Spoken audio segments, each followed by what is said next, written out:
being an entrepreneur is a 24/7 job. And when you're hiring, you need a partner that works as hard as you do. That hiring partner is LinkedIn Jobs. When you clock out, LinkedIn clocks in. LinkedIn makes it easy to post your job for free, share it with your network, get qualified candidates that you can manage all in one place.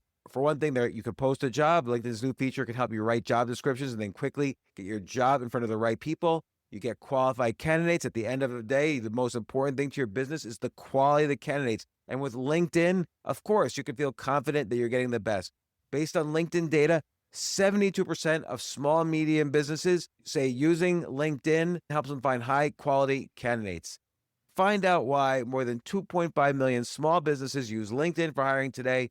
Find your next great hire on LinkedIn. Post your job for free at linkedin.com/Altucher. That's linkedin.com/Altucher to post your job for free. Terms and conditions apply. This message comes from Capital One. The Capital One Venture X business card has no preset spending limit, so the card's purchasing power can adapt to meet business needs. Plus, the card earns unlimited double miles on every purchase, so the more a business spends, the more miles earned. And when traveling, the Venture X business card grants access to over 1,000 airport lounges. The Venture X business card. What's in your wallet? Terms and conditions apply. Find out more at CapitalOne.com/VentureXBusiness. Today on The James Altucher Show. You want it to be obvious enough that a person who is willing knows that they're being propositioned.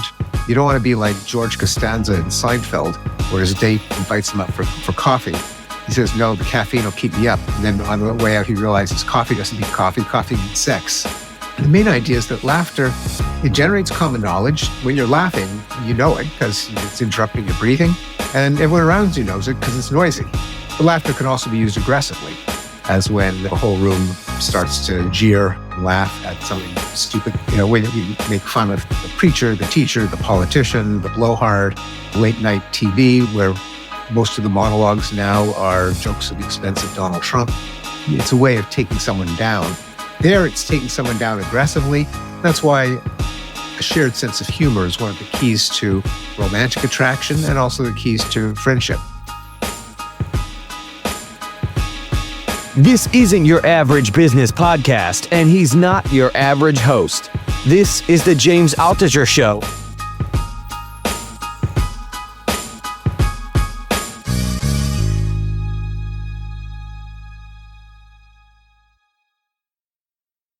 I first got really impressed with Steven Pinker when he wrote the book, The Better Angels of Our Nature, Why Violence Has Declined.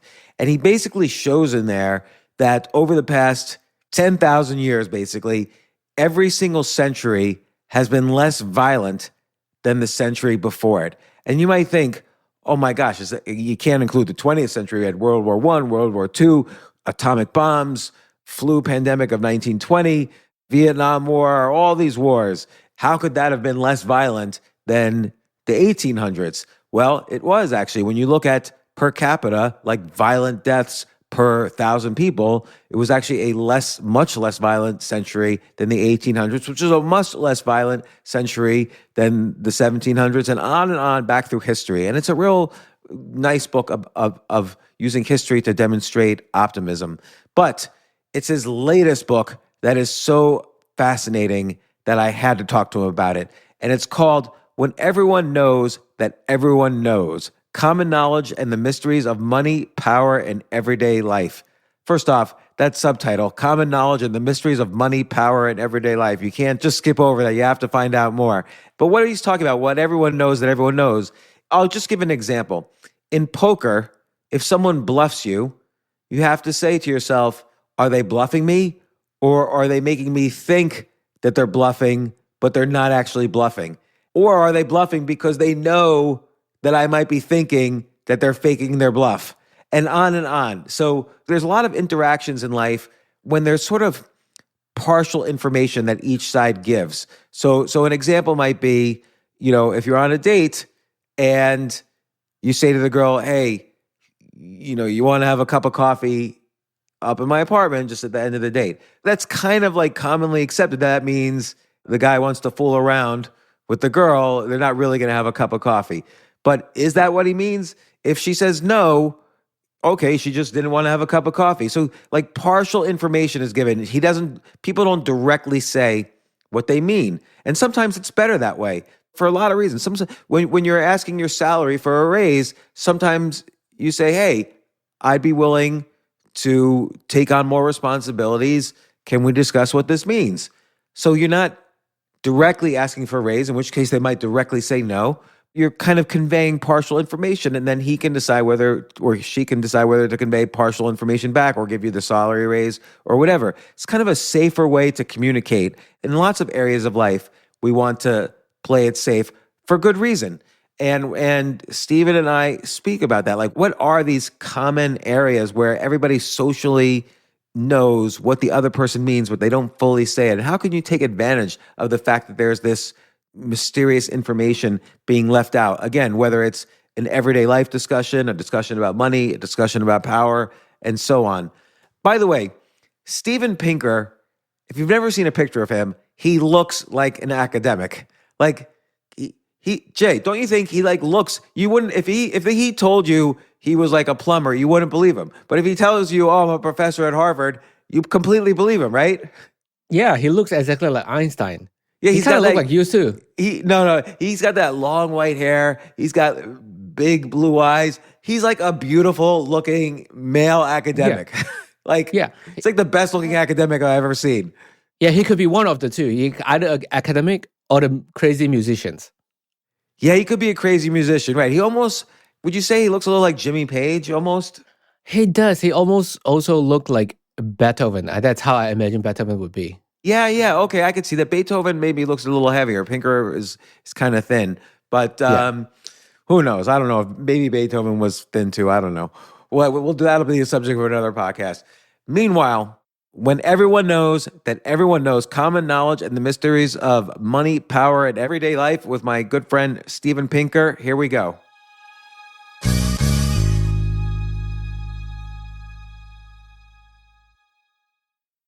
Have you been very busy promoting the book? Oh, yes. Yeah. 3 weeks of touring, continuing, plus a bunch of podcasts. This is such a fascinating topic because it's almost a topic about common sense. Okay. With common sense, it's the same idea that everybody knows this is the thing you do in this situation. If you're riding on a bus and a bunch of seemingly violent people come onto the bus, it's common sense to get off the bus. That's my example. Okay. And everyone is thinking that on the bus. Another thing I was thinking was a potential title for this book. It's almost like communicating with less information. If a man winks at a woman or a woman winks at a man, it's not necessarily saying, hey, I want to date you or have sex with you, but it's like partial information towards that. And so this book is a lot about how people communicate with partial information because the remainder of the information is common sense. Yes. Well, there's a chapter in the book called Weasel Words about why we don't blurt out our feelings in black and white. We hint, we wink, we shilly-shally, we use innuendo, euphemism. Want to come up for Netflix and chill. Gee, officers, there's some way we could settle the ticket here without going to court and doing a lot of paperwork. So a lot of it is about testing the situation. For instance, we all know what these things mean, but we don't know what each other's boundary is. And we're trying to find out what those boundaries are. Is the officer willing to take a bribe or is he not? And you don't want to directly say, hey, will you take a bribe? Because that might be an illegal statement or it might be too much. We might go over the boundary. So a lot of this partial information, when everyone knows that everyone knows, is about testing those boundaries. Yes, when we don't know the values of the person that we're dealing with. It's what the game theorists call a game of imperfect information. You just don't know what the other guy wants or likes. The case of a fraught proposition, like a veiled bribe, a veiled threat, a sexual come on, you want it to be obvious enough that a person who is willing knows that they're being propositioned. You don't want to be like George Costanza in Seinfeld, where his date invites him up at the end of a meal for coffee. He says, no, the caffeine will keep me up. And then on the way out, he realizes coffee doesn't mean coffee. Coffee means sex. So you don't want it to be so subtle that it goes over the head of someone like George Costanza. On the other hand, you don't want to be so obvious that if the person does reject the offer, it changes the nature of the relationship. In the obvious case of bribing a police officer, it's literally illegal to bribe a cop. And so you don't want the statement to be provable in a court beyond a reasonable doubt that you bribed the officer. In the case of an ordinary social circumstance, there's no law against, say, bribing a maitre d' to be seated immediately if you don't have a reservation at a restaurant. Or there's no law against inviting a proposition to someone for sex as long as they don't, work for you. But still, what I emphasize in the book is that our social relationships are grounded in common knowledge. What does it mean for two people to be friends? Each one knows that the other one knows that the first one knows that the second one knows that they're friends. Likewise, lovers or co-workers or boss and a subordinate. And common knowledge, which is what direct, blurted out speech generates, can challenge the nature of a relationship. And so if one person at a date says you want to have sex and the other one turns them down, they really can't go back to just being platonic friends or, a professor and a student or a boss and an employee. Whereas if it's stated subtly enough that it can't be shown to be common knowledge, then they can go back to a relationship. This is particularly relevant to cases where, unlike bribing the cop, where it's just against the law, or sexual harassment, but even in everyday life, when there's no cop who's going to frog march us off in handcuffs, we still care about the nature of our relationship. And that's the bottom line. Relationships are matters of common knowledge. What I know that you know that I know that you know. Blurted out speech generates common knowledge. Hints, innuendos can convey the message, but without the common knowledge. And so the relationship can survive.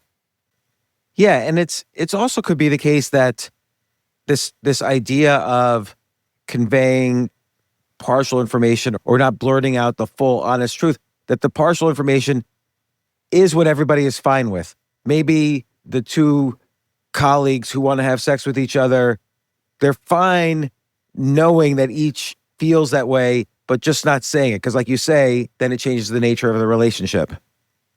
Maybe there's other things going on in their life, so they can't explicitly say it, even though they both know it. That's right. Our social relationships are matters of common knowledge. We don't sign a contract to become friends or lovers. But I usually sign confidentiality agreements and things like that with friends. And prenup, yes, yeah. Right. I mean, the time may come for that, but it's not generally not how the relationship is formed. Right.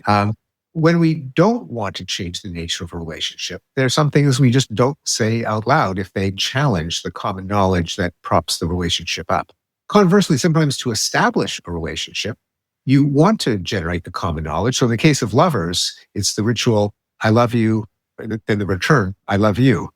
That's not ordinary language. You're not negotiating something, but just the ritual of each one saying it in turn means, that's it. From now on, we're lovers. Whereas if one person were to say it wasn't reciprocated, it's a situation also from Seinfeld that I analyze in the book. Jerry warns George, who's contemplating saying, I love you to a woman he's been dating for a while. He says, if you say I love you, you don't get that I love you return. That's a big matzo ball hanging out there. And that's a metaphor, a big matzo ball hanging out there. Anything that you describe as if it's visible, obvious, salient, conspicuous, self-evident, in your face, that's the way we talk about common knowledge. And getting back to common sense, the metaphors for a conspicuous, salient object is the way we talk about common knowledge, because generally we don't use the language of game theory. We don't say, well, I know that I know this, you know this, and I know you know that I know that you know that I know that you know this. That's not the way we usually talk, but we do talk in terms of something that is out there. So the whole idea is, like in the emperor wears no clothes.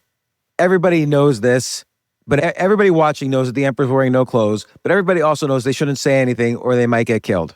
So they all kind of keep it to themselves. And this is where the game theory comes in. You have a goal, and sometimes even when everybody knows what your goal is and you know what everyone else's goal is, not acknowledging it is sometimes the best way to achieve either your goal or close to your goal. So for instance, in the Seinfeld example, they really are saying in sort of subtly, I know that she knows that I know that she knows. Because if George says I love you, they both know if she doesn't say I love you back, then that's a bad thing for the relationship.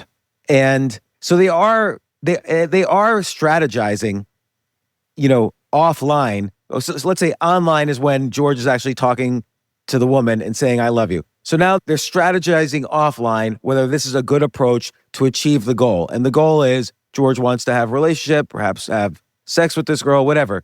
And you use this idea that I know that she knows that I know that she knows. You use this idea when strategizing to achieve a goal. That's why that Seinfeld example is so good. Yes, that's right. There are many levels of awareness. And that's what makes social life so interesting. That's why we have sitcoms and murder mysteries and spy thrillers. We exercise our ability to get inside each other's heads as others are getting inside our heads or inside the heads of a third party. It's a cognitive skill that makes social life possible. And we sometimes exercise it through fiction and plays and comedies. Well, you have a chapter on laughter in here, and I think that's so interesting because so much of humor is about breaking the pattern. Everyone knows that, she knows that I know that she knows that I know. Breaking that pattern somewhere in the middle is funny. So if George says to the girl, I love you, and she says, we'll talk to you soon, and that, right, you just laughed because doing a pattern disrupt like that, breaking that social norm that is embedded into us for whether it's dozens of years or hundreds of thousands of years, breaking that norm is funny or it's a failed negotiation. Well, in social life, when you're watching a comedy, often you're watching it alone or one other person, so it's not part of your social life. I talk about why we laugh in the first place, just in ordinary social settings.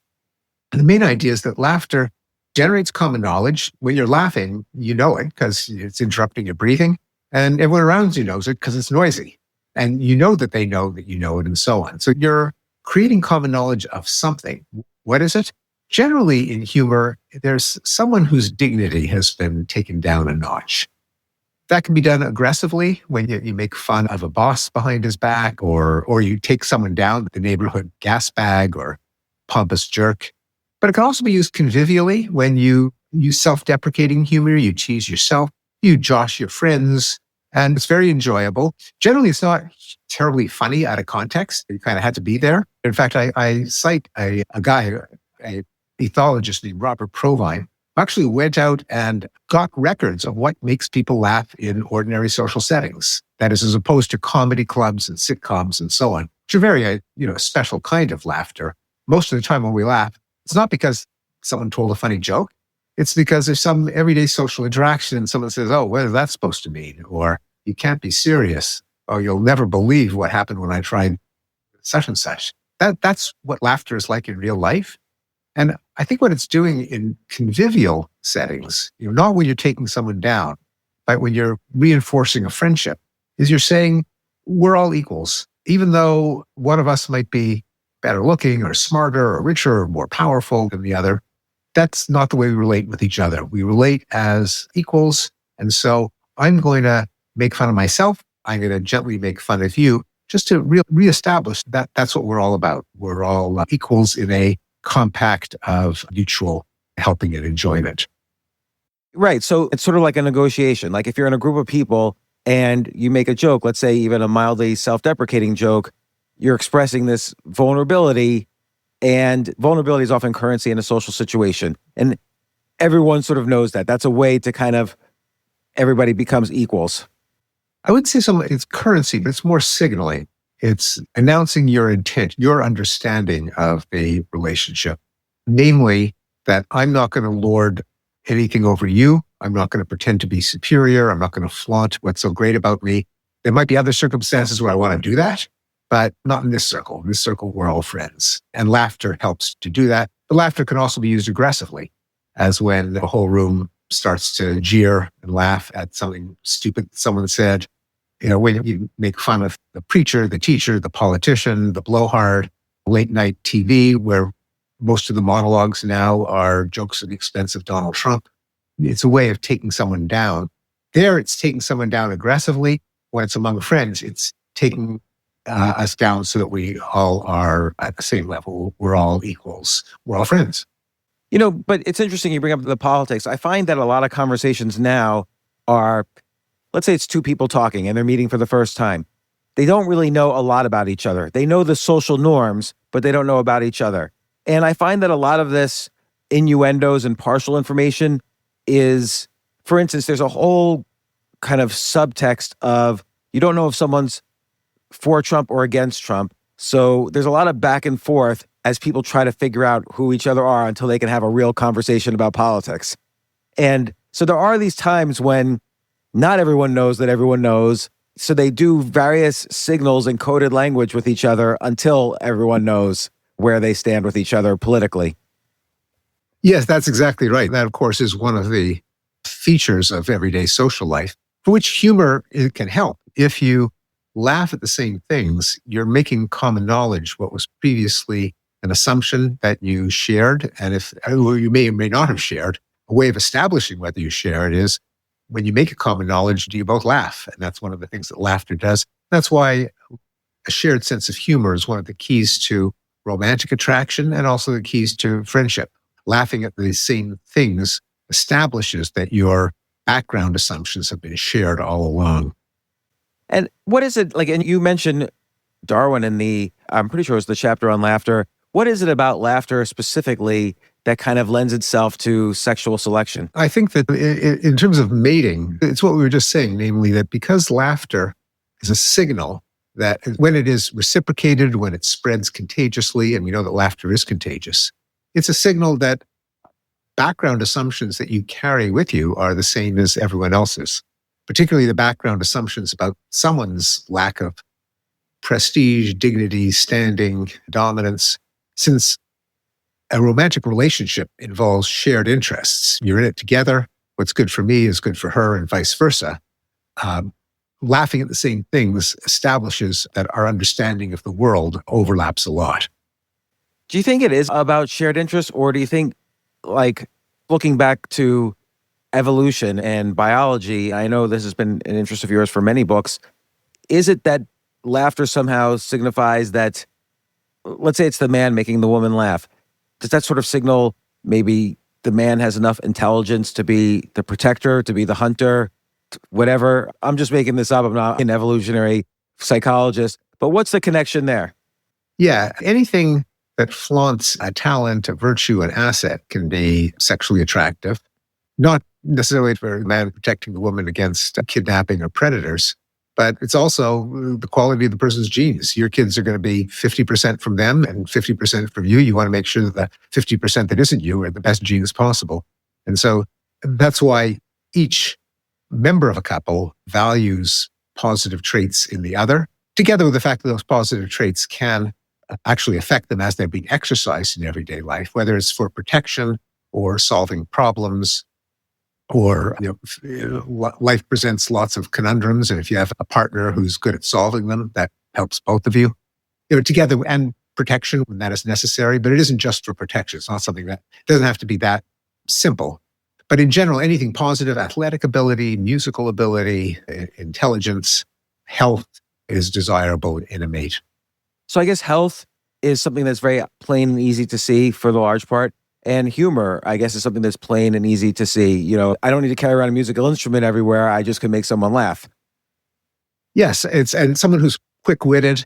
There is a certain intelligence underlying wit, as opposed to just slapstick or crude scatological or sexual humor, although that can be clever too, depending on how it's wielded. But yeah, humor can be a sign of someone's intelligence. A lot of us prize witticism from someone like Oscar Wilde or Bertrand Russell, or even clever comedians. And we use that as an assay of other people's intelligence in shopping for partners, mates, spouses as well.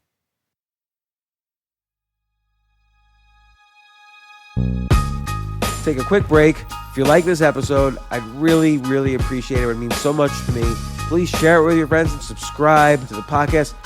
Email me at altucher@gmail.com and tell me why you subscribed. Thanks.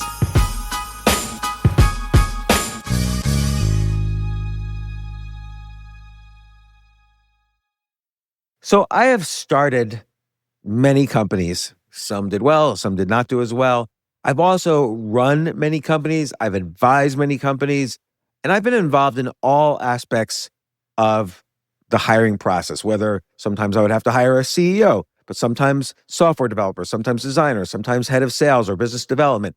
I've been involved in basically every aspect of running a business, and hiring is maybe the most important thing you could do when you start a business. So I'm going to give you one piece of advice, and it's related to what I'm talking about here. I used to think I was frugal because I would try to find employees as cheaply as possible, someone young, just starting out, whatever. But what I've learned is you do so much better as a business finding the best person in your field. If you want a head of sales, find the best head of sales. If you want a software developer, hire the best software developer. It ultimately will save you money, but it'll also save you so much time, so much aggravation, so much anxiety. These are all things you need to preserve. It's really important to hire correctly. When you're running a business, your mind is on your business 24 hours a day, 7 days a week. That's the problem with being an entrepreneur is you never leave the work at the office. So when you're hiring, you need a partner that works just as hard as you do. I have found that a great hiring partner is LinkedIn Jobs. When you clock out, LinkedIn clocks in. LinkedIn makes it easy to post your job for free, share it with your network, get qualified candidates that you can manage all in one place. And I find this is such a great platform to find people for your job because millions of people are on LinkedIn, millions of qualified people. Here's how it works. You post your job. LinkedIn's new feature helps you write job descriptions and then quickly get your job in front of the right people. Post your job for free or you pay to promote it. Promoted jobs get 3 times more qualified candidates. You get qualified candidates. At the end of the day, this is the most important thing to your business is the quality of those candidates. Based on LinkedIn data, 72% of small and medium businesses using LinkedIn say that LinkedIn helps them find high quality candidates. So that's good information. You share with your network. So when you're on LinkedIn, your whole business network knows you're hiring. So find out now why more than 2.5 million small businesses use LinkedIn for hiring today. Find your next great hire on LinkedIn. You can post your job for free at linkedin.com/Altucher. That's linkedin.com/Altucher to post your job for free. Terms and conditions apply.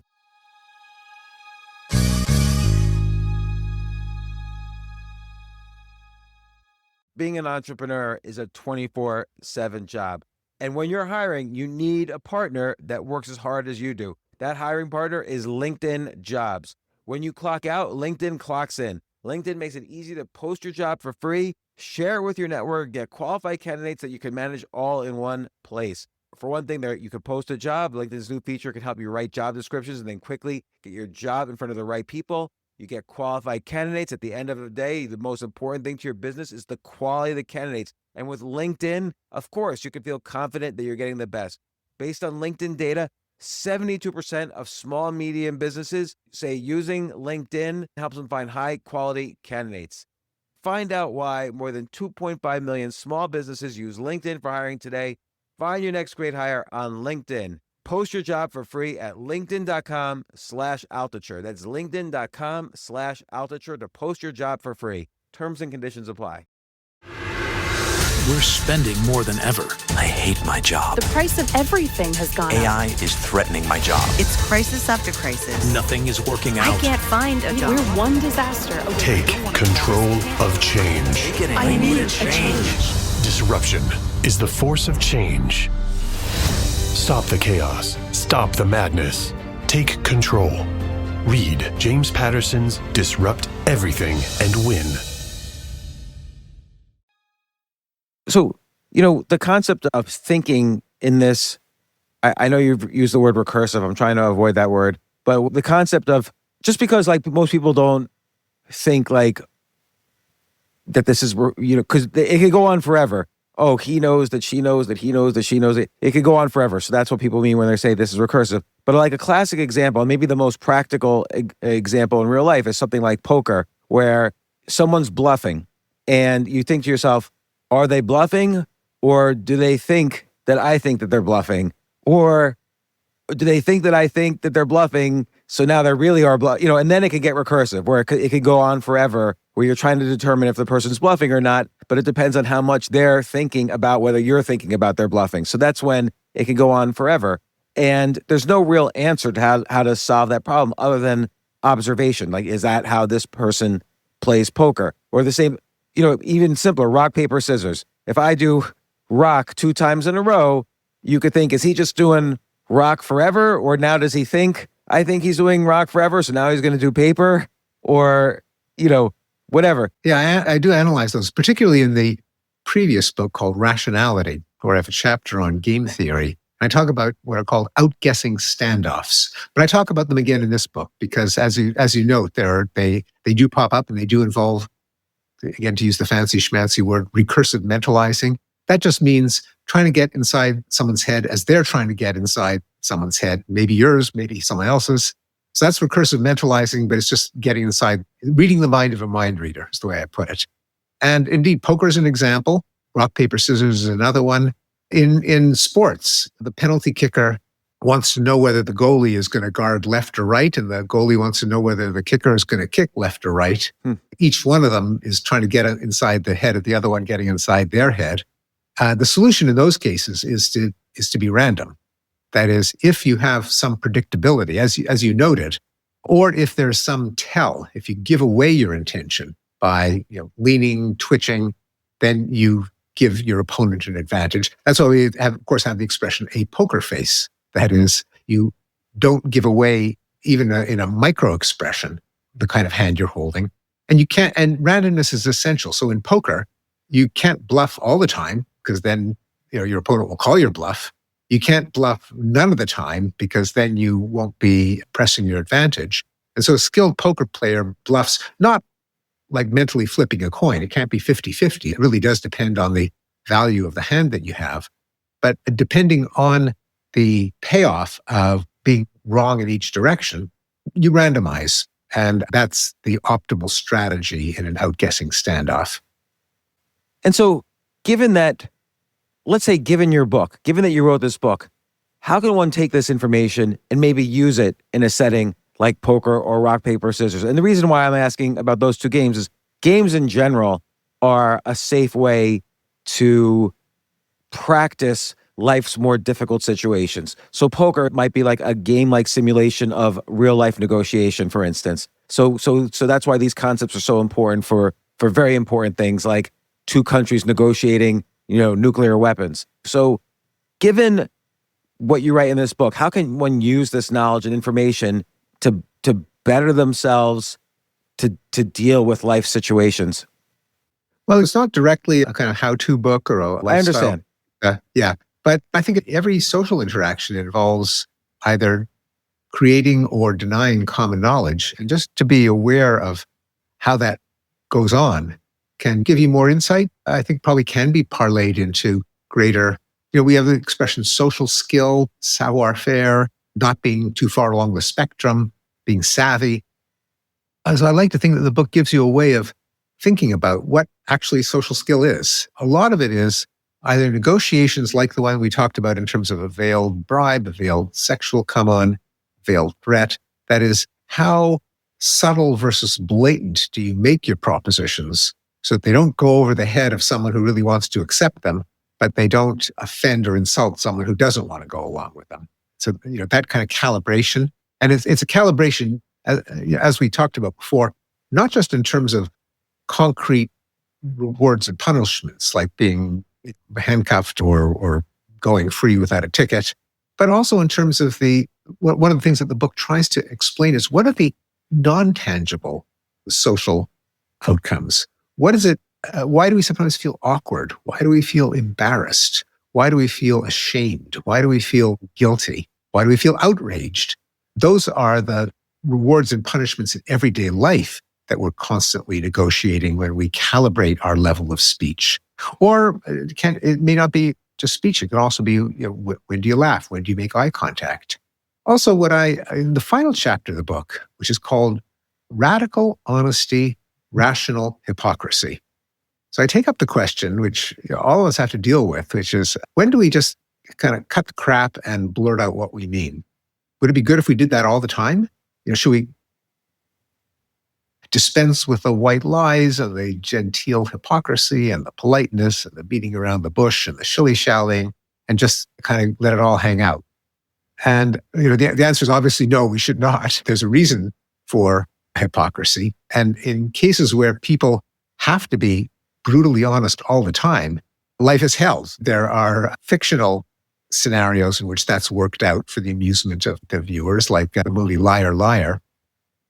There's the case of a hedge fund, Bridgewater Associates, where the visionary boss, Ray Dalio, announced that from now we're all going to be completely honest with each other. If you think your coworker is doing a lousy job, just tell them in so many words. If a boss is unhappy with an employee, he'll dress them down in public. It did not work out. People left the company. They had to change the policy. How come? Well, our relationships, as I mentioned, are our relationships of cooperation, of affection, of deference, of transactional exchanges, are all depend on common knowledge of certain fictions. Friends will do anything for each other. Couples are loyal to each other in thought and deed. Bosses have the interests of their employees and of the organization at heart. And these are fictions. They're not true all the time, but if you challenge them too easily, then the basis of the relationship dissolves and you're no longer friends. You no longer have a stable chain of command. And so one always has to calibrate, when are the benefits of preserving the relationship worth the costs of the hypocrisy of not saying what's on my mind? Yeah. So again, a lot of it is about negotiating a boundary. So for instance,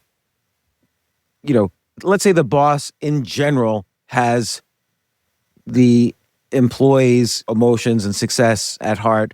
And that could be true part of the time. It's not going to be true all the time because the company is going to have some agenda that the employee might not like. But in general, the basic fiction that creates the relationship should be there maybe 80, 90% of the time. And then it's a matter of just figuring out where those boundaries are so you don't overstep. So you don't ask for a salary increase in the middle of a meeting where you're asked to take on more responsibilities. You don't tell the boss that he's an idiot. Right. He's not even if he is an idiot, you're best off not saying that out loud. Because poker, you have a goal. Like in poker, your goal is to win the hand, to make money, or to get out of the hand so as to avoid losing money. And so you need to negotiate the boundary of what a bluff is and how much this person is willing to bluff. And, deviating from that norm, from these social norms, like not calling your boss an idiot, if you deviate, it's got to have a purpose as well. Either you're making a joke, or you want to get fired, or you're creating content for a book or whatever. Yes. So another way of putting it is that communication often works at two levels. One of them is the actual content. The other is the relationship you have with the person.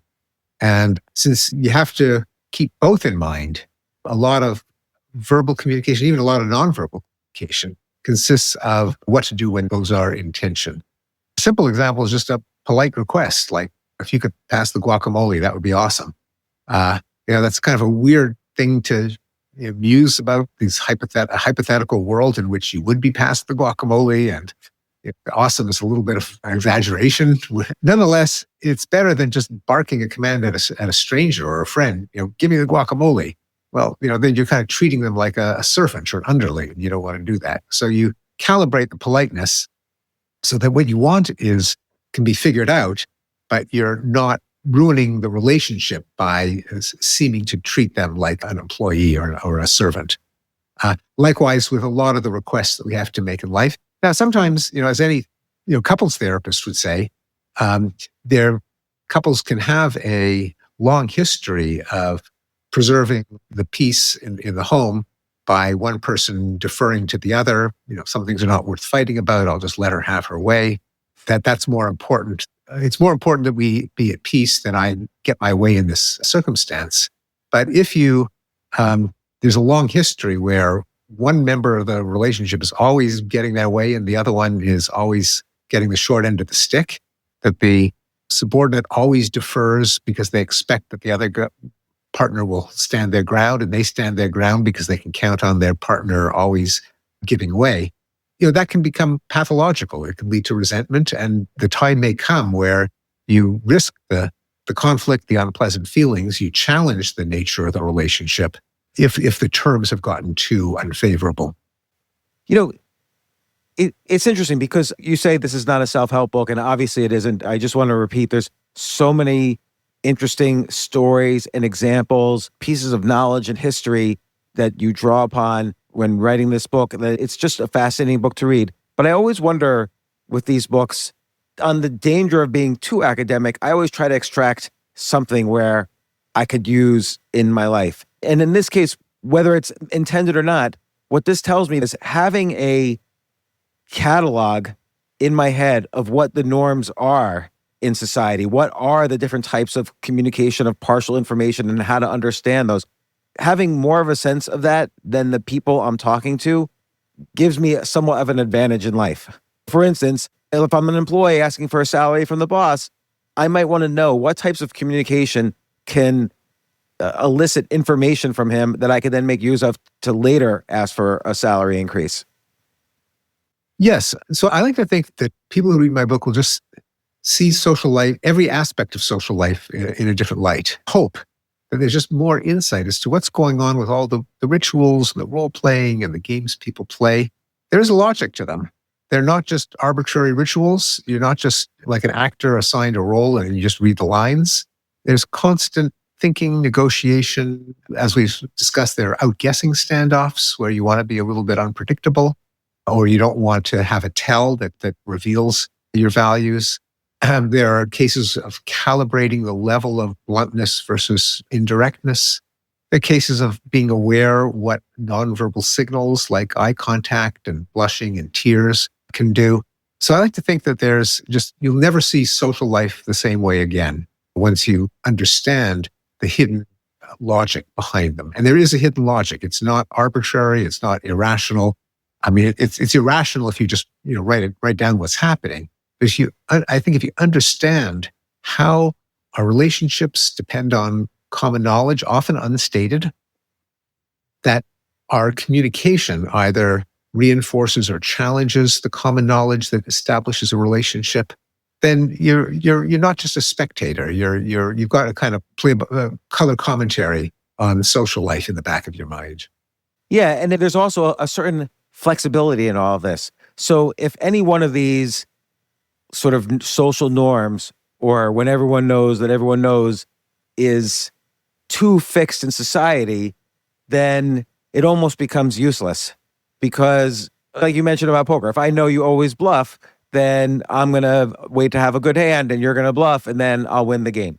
So there's always this unpredictability is a valuable skill also, knowing when to be unpredictable. And we see it playing out right now as we're recording this in the stock market today or yesterday.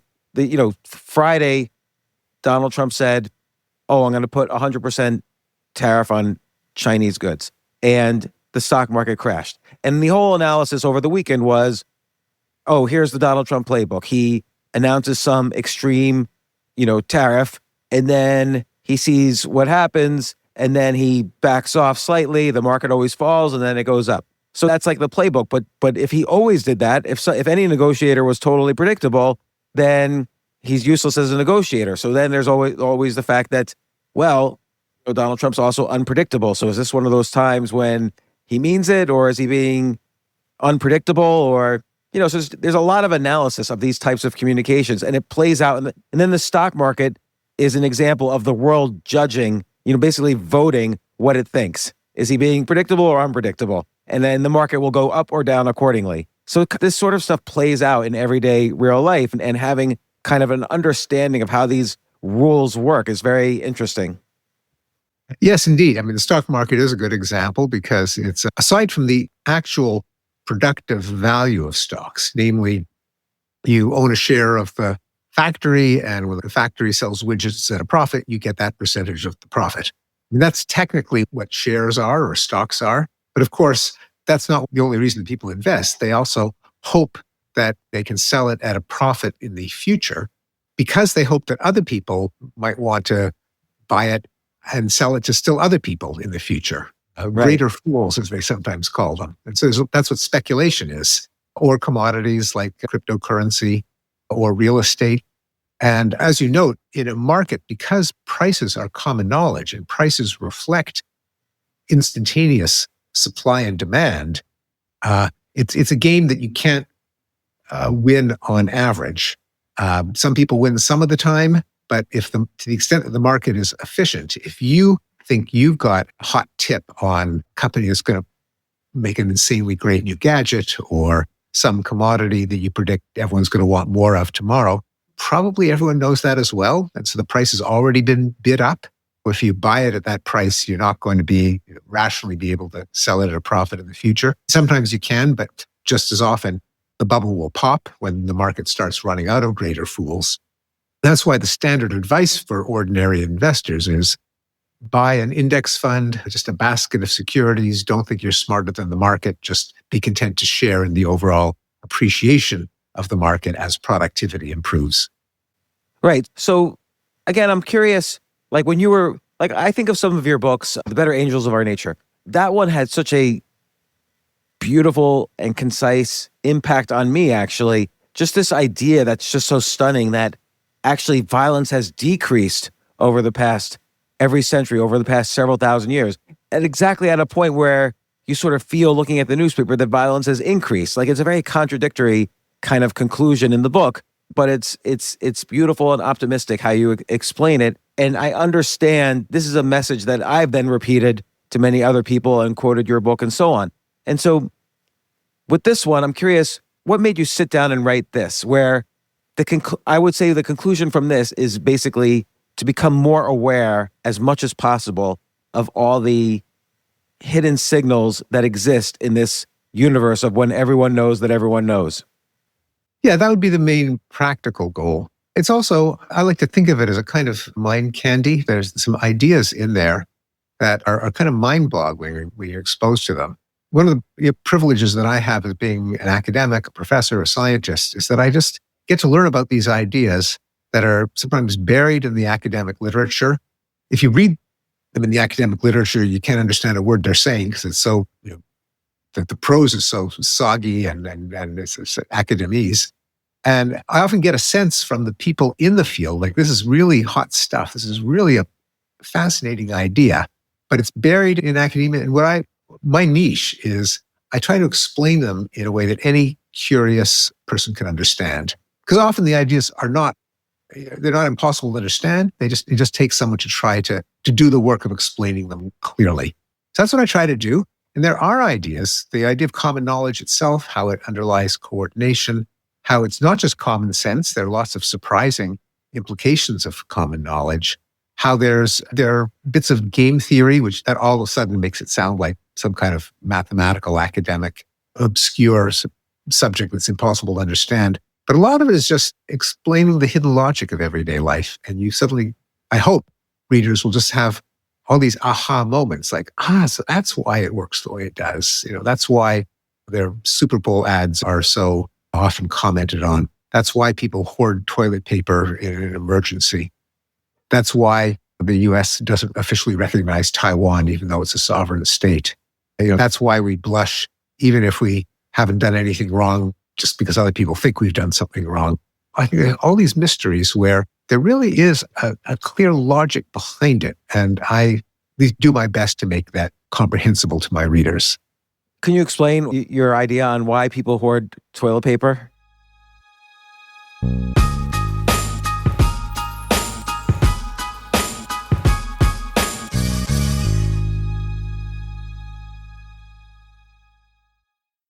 In today's world, you have to be super careful with your data, whether it's your passwords, your bank info, your private emails or messages. There is non-stop attempts to get your data. And some of it's like legit corporations stealing your data, and some of it's from hacking, and some of it's from viruses you have on your computer. By the way, everybody probably has some sort of virus on their computer. But here's the thing. You wouldn't take out your wallet in a shady part of town and start flashing your money around, right? Because you're worried that it would get stolen. Well, that's what you do every time you use public Wi-Fi. Public Wi-Fi is the shady part of town. And every time you use public Wi-Fi, you're exposing your data, unless you use ExpressVPN. Every time you connect to an unencrypted network, like let's say you use the public Wi-Fi in the airport, your online data is not secure. Any hacker on the same network, it's not easy, but they can do it. They can gain access to and steal your personal data. Again, passwords, bank logins, credit card details, on and on. It doesn't take much technical knowledge to hack someone. Your data is valuable. ExpressVPN stops hackers from stealing your data by creating a secure encrypted tunnel between your device and the internet. It's rated #1 by top tech reviewers like CNET and The Verge. So for me, it's personally important to use ExpressVPN. I don't know how my data is going to be used. I don't want people to even know where I'm at. I don't want people, obviously, to know my passwords. I probably use the same password for everything, so use that info how you must. But look, secure your online data today by visiting expressvpn.com/Altucher. And the Altucher is all in caps, Altucher. That's ExpressVPN, EXPRESSVPN. expressvpn.com/Altucher to find out how you can get up to 4 extra months. expressvpn.com/Altucher.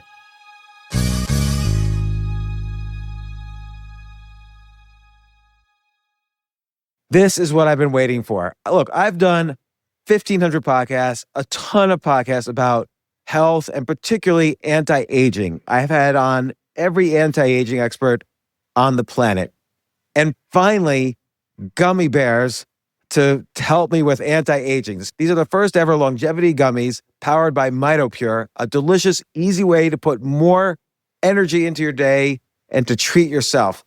The only clinically proven urolithin A gummy for strength and healthy aging from the inside out. And I've taken it as supplements, but I'm not really a supplement taker kind of person. I'd much rather just take a bunch of gummy bears and eat it like candy. You can't really tell how much it's working, and sometimes you don't know for sure. Is it just, are you thinking this? But it does improve energy. Tests showed increases muscle strength by up to 12% after 16 weeks.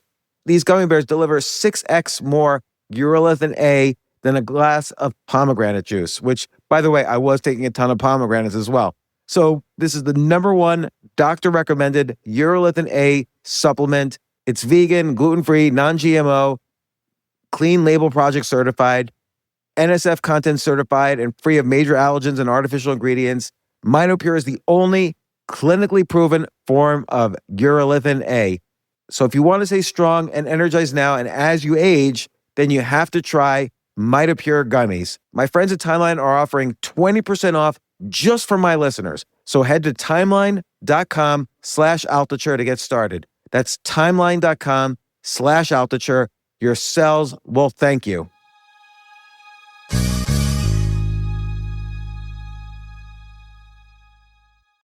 What can 160 years of experience teach you about the future? A lot, especially when it comes to protecting what matters. At Pacific Life, we've helped people and businesses confidently embrace the future with life insurance, retirement income, and employee benefits. With strategies built on strength and trust, and a promise to be here for you today and tomorrow. Ask a financial professional how Pacific Life can help you today. Pacific Life Insurance Company, Omaha, Nebraska, and in New York. Pacific Life and Annuity, Phoenix, Arizona. Oh, yes. It's kind of like a bank run or speculative investing in crypto. That is, it's a matter of common expectation. You expect that other people will expect something. So in the case of toilet paper, turns out, there really wasn't a shortage of toilet paper during the COVID pandemic, at least not at first. People stayed at home, so they were buying more consumer toilet paper instead of the big jumbo rolls of the office school. But the toilet paper companies quickly stepped up production to meet the demand. But what happened was people thought that there might be a shortage. So they ran out and they bought toilet paper, and other people thought that other people were doing that. So they ran out and bought toilet paper. And it became self-fulfilling. There really soon became a shortage because everyone was afraid of a shortage, which didn't exist beforehand. And that's what happens during a bank run. People will withdraw their savings from a bank, not necessarily because they think the bank is unsound, but they've heard a rumor that other people are withdrawing their savings because they think that still other people are withdrawing their savings. As Roosevelt said, when that actually led to a Great Depression, the only thing we have to fear is fear itself. And that was literally true. Often in these cases, there is one public event that gets that ball rolling. In the case of a bank run, it could be just a rumor that the bank is in trouble. Even if the bank isn't in trouble, that could put the bank in trouble as it triggers a bank run. the case of toilet paper, some popular historians trace it back to a monologue by Johnny Carson in 1973. At a time, Johnny Carson had the talk show, The Tonight Show, which I think now is at Jimmy Fallon. Yeah. At the time, there were only 3 networks, and Carson was by far the most popular. So when you were watching Johnny Carson, he generated common knowledge because you knew that a lot of other people in the country were watching him, and they knew that still other people were watching it. So anything he said, you could kind of assume was common knowledge.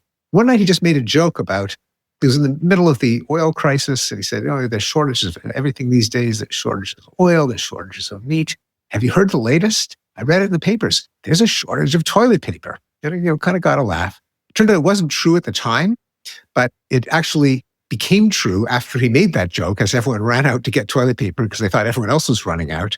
And ever since then, there's been a public legend, a rumor, that toilet paper becomes scarce in an emergency. If it's a hurricane, if it's a blizzard. And so that just lodged it in popular consciousness. And the thing about common knowledge is, if something is common knowledge, that makes it a reality. That's all. It becomes a reality if everyone believes that it's a reality. Right. So almost the rational thing to do is to go out and buy toilet paper because everyone's going to be scared about a toilet paper shortage. Well, that's the problem. And that's why stores would then post a sign that says limit 3 packages per customer, not just because then no one could buy more than 3 packages, but because the sign was public, everyone knew that other shoppers saw the sign, and they didn't have to worry about other shoppers stripping the shelves bare, which is why Roosevelt, in the midst of the Great Depression, declared a bank holiday. All the banks were shut for a period of time, so that it didn't just prevent people from withdrawing their savings, but they knew that other people couldn't withdraw their savings. Now what we have is federal deposit insurance, where there's a big gold seal at the entrance of every bank or on the window. It says that deposits are insured up to some cap. And so you don't have to worry about the bank running out of the ability to redeem its deposits because the federal government will bail it out. And so people don't withdraw their money, and that's why federal deposit insurance is almost never needed. But, it's interesting when a store says only, limit of 3 packages of toilet paper per customer, that actually makes me get more worried that there's going to be a panic, right? So if you didn't know, yes, true. If you didn't know beforehand. So the point of posting those notices would be if it's become kind of common belief that there's a shortage. But yes, you're right. If there isn't that belief to begin with, that could generate the belief. Because what the store is basically signaling is that, look, we're having a problem right now. Yeah. So that's where we're doing this limit. So then the rational response is to get everyone in your family to come to the store, and then each person buys 3 things. So it gets into that when everyone knows recursion. Yes, and that goes back to kind of the central, I don't want to call it a conundrum or a paradox in the book, but you said, well, what are the lessons for everyday life? There isn't like kind of a guideline that you could write down on a piece of paper and keep in your wallet, exactly because other people are always kind of outguessing you and you're outguessing them. And so any bit of any advice that you consistently follow will be kind of self-negating because other people will factor that in. So that's why I kind of resisted giving someone a lesson. Well, this is the way, this is the takeaway, because there can't be one takeaway because then other people will know that you're following that takeaway. So it's more like know the rules of the game that you're in. One funny example you bring up that made me think was the Netflix policy. You mentioned there was a Netflix policy at one point that no employee is allowed to make eye contact with another employee for more than 5 seconds because that might constitute sexual harassment. And that's like a weird one where you're trying to legislate this social norm, essentially, which can't be legislated. I mean, there's so many things wrong with making a policy like that. It seems that, for instance, what happens then if somebody stares for 4 seconds? Is that not sexual harassment, or in 6 seconds they should get fired? So I didn't even believe that was really a true thing, but I'm just assuming it is since you wrote it in the book. But do they still have that policy? This I don't know. Well, it's a case where another example is when I think it was Antioch College gave their students a set of mandatory questions that they had to ask when escalating sexual intimacy. You have to actually say, can I unbutton your shirt? Can I loosen your belt? Can I, put my hand on this body part? Which it was kind of to make sure there couldn't be misunderstandings that could then later be used as charges of sexual assault or rape. The reason that it strikes a lot of people as violating common sense is that intimate relationships are not the kind of thing that we usually negotiate in so many words, because our communal relationships, friendship, family, romance, sexuality, are things that we have to kind of feel in our bones, that they're a fusion of interests and values that if you have to say them out loud, then you're kind of not getting what a romance is or what a friendship is or what family consists of.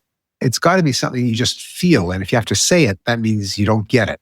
As with any kind of informal relationship, there is the possibility of exploitation. In a couple, one could do all the taking and the other all the giving. In a sexual encounter, it can cross the line into assault. So sometimes there's a reason why you might want to or have to make it explicit. But when you do, it really goes against the deep-seated basis of that kind of relationship. You just don't negotiate things like a friendship or a romance. Again, that can lead to its own problems, which is why we have prenuptial agreements, why we have Netflix policies, anti-college policies. There always is tension. There's always a feeling that those things are ham-fisted, heavy-handed, kind of go against human nature. I think this is part of the point of the book, really, is to look at these extremes, because a lot of these cases, they're interesting because they're extremes at either end of what you're discussing, and to look at these extremes and understand why they are extremes. And this helps to, again, further understand what these social norms are, why they exist, why something is an extreme. I think that does have practical use in life to understand what you just said, that, look, intimacy is not something that could be legislated. It's something that we've been doing for billions of years or millions of years, and it is what it is. But then you have to kind of know your boundaries. And all of this stuff is important for real living. Yeah, it's a case where there can't be a hard and fast rule. So in the case of, say, a relationship that's starting to get exploitative, it may come a time when the deference that the weaker party extends to the stronger party, it staves off constant fighting and bickering, and that's a good thing. But sometimes, it gets to an extreme and you really have to bring it out into the open, whether with a couples counselor or one of them just screws up the courage and says, we need to talk. In the case where the unstated rules, the unstated kind of logic of intimacy can then be exploited so that, unless the one party screams no, they might be submitting to unwanted sexual advance. And that could be very serious. So sometimes there are things that are uncomfortable that have to be said, and there's no hard and fast rule as to where that line is. But knowing that there is such a line, that there are trade-offs, life is about trade-offs, which is why I often resist giving across-the-board advice. It's more, be aware of what the trade-offs are. More of this means less of that. And there's no rule that says you have to have all of this and none of that. But be aware of what you're trading off and realize when you're trading off too much of one thing for another thing. Now, let me ask you, in academia, it's often an unstated rule that academics should be as academic and scientific as possible and not write consumer, academic psychology books or books oriented towards the consumer. And obviously you've made a career of writing very popular, very great, best-selling consumer books based on your knowledge in academia. Have any of your colleagues ever pushed back on you for doing this? Definitely not explicitly. I mean, they might, get their digs in when they review one of my manuscripts or write a book review. There might be some resentment, but no department chair, no dean, no president. They've been completely supportive over a span now of more than 35 years, starting at MIT and now at Harvard. There used to be something called the Sagan Curse, that Carl Sagan, brilliant astronomer, and in his time, probably the most famous scientist in the world. He had a TV series called Cosmos, watched enough that Johnny Carson, the talk show host, could regularly do an impression of Sagan that everyone would recognize. And there are even expressions like, billions and billions of galaxies that Carson would make fun of Sagan for saying. And, people would laugh because they all saw it. And Sagan, he wrote a column in Parade magazine, which was the color insert to Sunday papers. He appeared as a guest on the Johnny Carson show constantly. So he was a popularizer and, for good stuff, for scientific literacy, for evolution, for international cooperation, for climate change. He was one of the first for the threat of nuclear winter. So he was a really good guy. And he was blackballed from the National Academy of Sciences, the prestigious national organization that scientists are elected to. And it was almost certainly because of jealousy and resentment. And, people warned me when I wrote my first popular book, The Language Instinct, after having been exclusively a good academic and written highly technical books that weren't sold in stores. They said, "Oh, look what happened to Carl Sagan." I think that has lessened. Not to boast, but I actually have been elected to the National Academy of Sciences, and I'm nowhere near as important a scientist as Sagan was in his day. So I think that taboo has weakened. I think I probably suffer it in less obvious ways. Who knows what happens when a manuscript is rejected or someone writes a nasty review? Are they motivated by jealousy? It's I'll never know. How come people, it's one of the hardest things to recognize you're jealous as opposed to recognizing like, oh, you're in love or you're, other emotions. Maybe because it's something shameful. So you don't want to admit something shameful about yourself. But why do you think jealousy is such a hard thing to recognize in yourself? I don't know if it's that hard. I think, I kind of know when I'm jealous and, it's a very unpleasant feeling.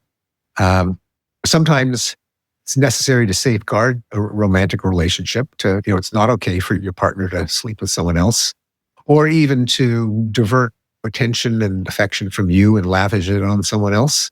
Signaling that isn't a bad thing, but of course, jealousy can become pathological. And there are spouses who control every movement, every communication of their partner, making them prisoners.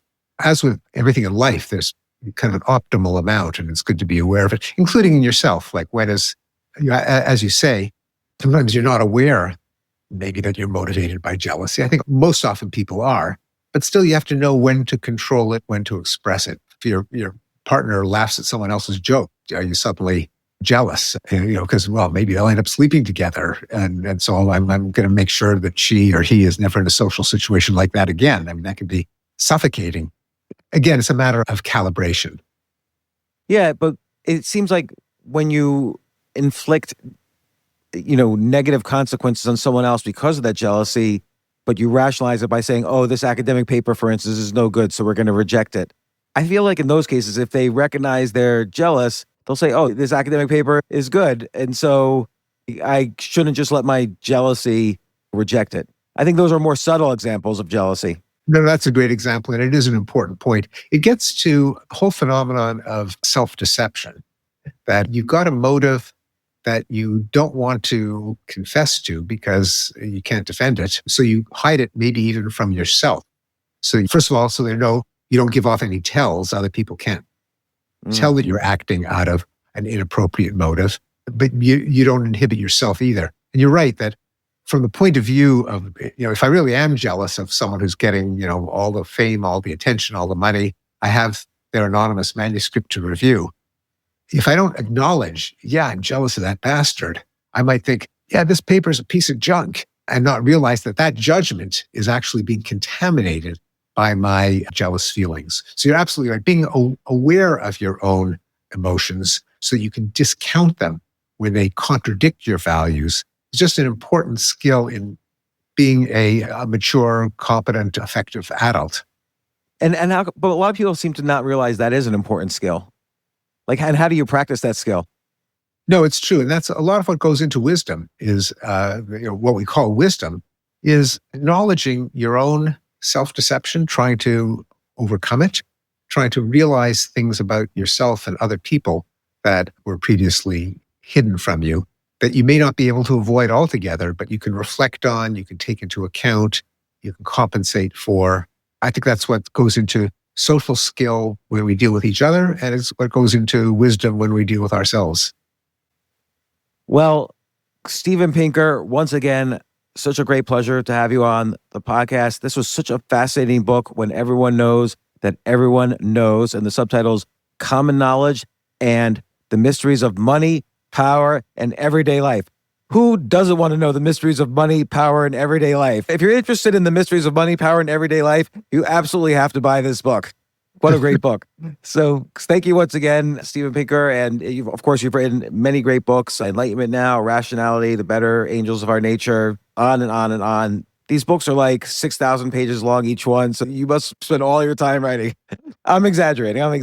But they're all great. I meant it in a very positive way. Each page is filled with so much knowledge. I really appreciate it. It's a fountain of knowledge for me. And once again, being able to ask you these questions and have you answer them in person is great for me. So, and hopefully for the listeners. So thanks once again, Steven Pinker. It's been a pleasure, James. Thanks for having me on.